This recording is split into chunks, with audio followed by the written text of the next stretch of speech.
Chers amis, bonjour. Alors, ce matin, je vais vous parler d'agriculture. Depuis plusieurs années, j'ai entrepris l'écriture d'un livre sur l'agriculture qui va s'appeler Agriculture, tu t'adaptes ou tu t'adaptes. Alors, est-ce que le titre restera le même? J'en sais rien.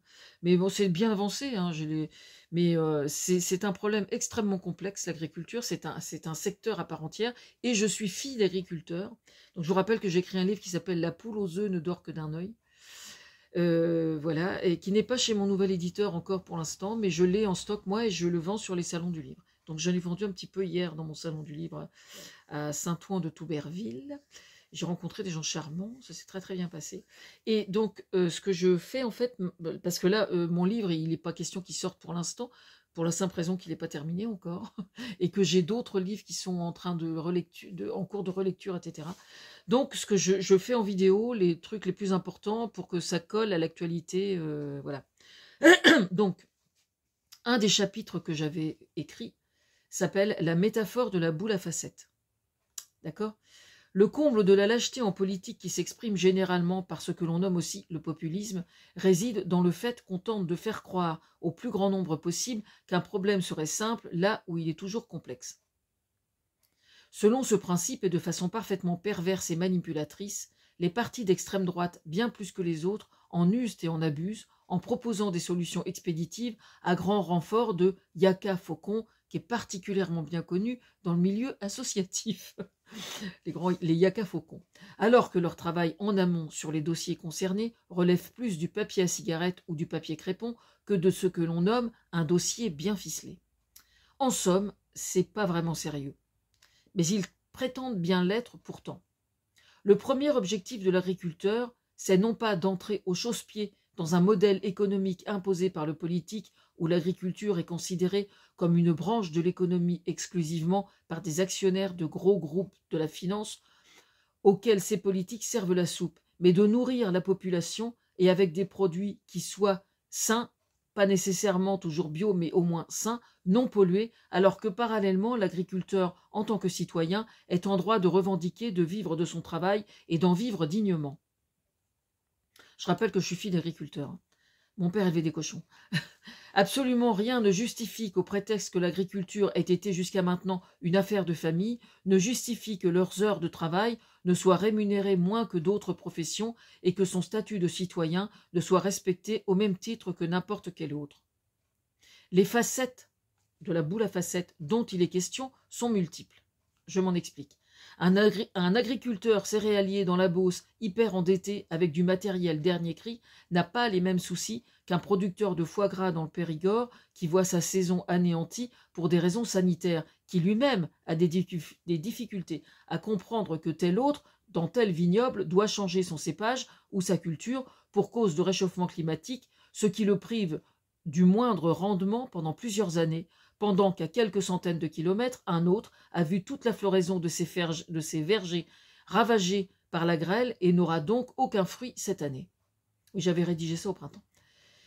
Lesquels de ces différents cas et selon quels critères auront l'honnêteté d'admettre ce côté boule à facettes qui exige une précaution de chirurgien quant aux remèdes qui doivent pourtant faire l'objet de toutes les attentions du politique quant à la gravité des destinées qui se jouent alors.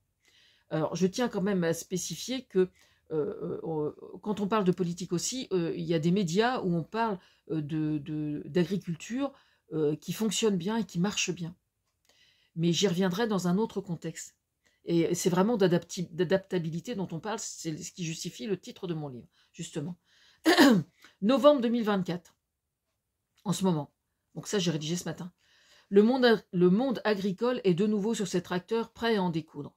Le syndicat Coordination Rurale interpellait Jordan Bardella dans le style invective, lui lançant « Ne nous décevez pas ». J'entendais ça sur France Inter ce matin. Je me suis retenue de pas rire, hein, franchement. Je tiens à leur rappeler que sur leur portail, je suis allé vérifier, ils se revendiquent comme n'appartenant à aucune mouvance politique. On est en droit de se demander alors pourquoi ils n'ont pas interpellé d'autres partis. Ou bien alors changer le portail du syndicat, ça serait plus honnête. Je suis d'ores et déjà en mesure de vous annoncer que vous serez déçus. Pour la simple raison que jusqu'à preuve du contraire, nulle part, le Rassemblement national, qui a bien d'autres chats à fouetter actuellement, entre le dit Bardella qui est beaucoup plus préoccupé à faire la promo de son livre, pendant que Marine Le Pen doit faire face à ses ennuis judiciaires et aux répercussions au sein même, je dirais même à la tête même, du Rassemblement national. Vous doutez de leurs compétences? Parfait. Le Rassemblement national prône une forme de protectionnisme agricole au sein de l'Europe contre, entre autres, le Mercosur. Bon, en France, tout le monde est contre le Mercosur. Donc, ils ne brillent pas par leur opposition, franchement. Hein. Bon. Comment gère-t-il que l'agriculture française soit, sur le plan international, excédentaire en ce qui concerne la balance commerciale? Ils en font quoi? Et comment compte-t-il obtenir de l'Europe quoi que ce soit pour protéger, comme ils le prétendent, l'agriculture française, alors que nulle part, je n'ai ouï dire qu'il proposait le moindre arrangement d'ordre social, par exemple, pour harmoniser le droit du travail au sein de l'agriculture, pour ne citer que cela, au sein même de l'Europe vis-à-vis des autres pays qui en sont membres. En dehors de la poudre aux yeux, qui vaut bien un envol de farine quand on souffle dessus, qu'est-ce qu'il propose donc? Rien, rien qui ne soit viable.